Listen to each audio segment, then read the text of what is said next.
Are you ready for World War III? The chairman of NATO's military committee says the U.S., Canadian, and European alliance is ready for a direct fight with Russia. With us is historian Mark Moyer, William P. Harris Chair of Military History at Hillsdale College. You're an expert on military history, so is this just saber-rattling, or is an escalated conflict, maybe even a World War III, possible or even likely?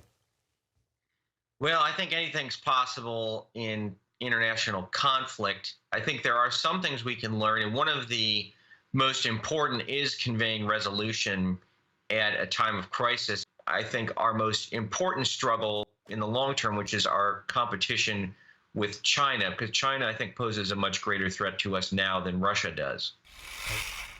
The United States military is moving into the Philippines.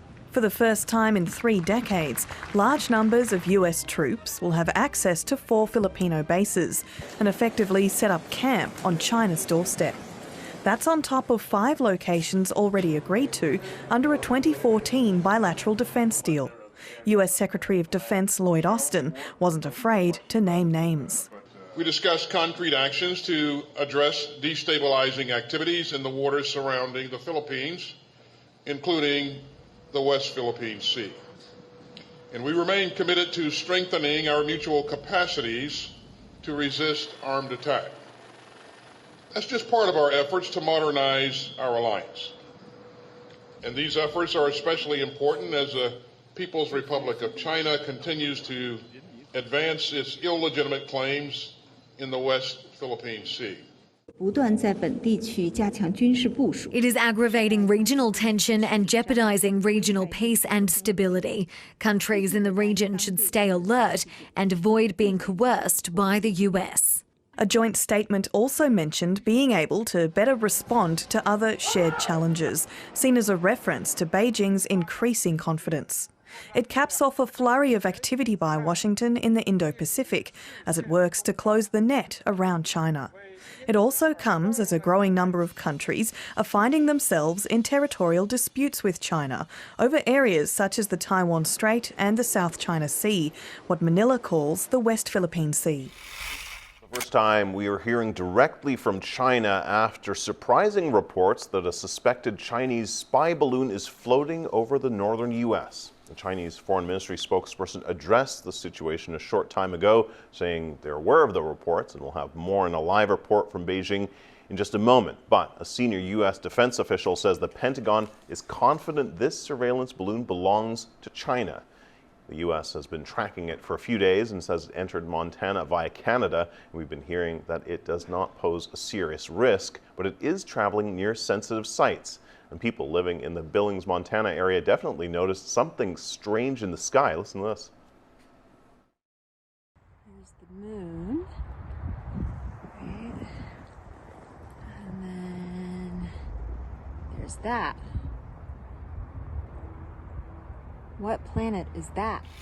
So here's a term you're not going to like. The term is polycrisis, meaning many, many interconnected crises at the same time. Now, this is not my word.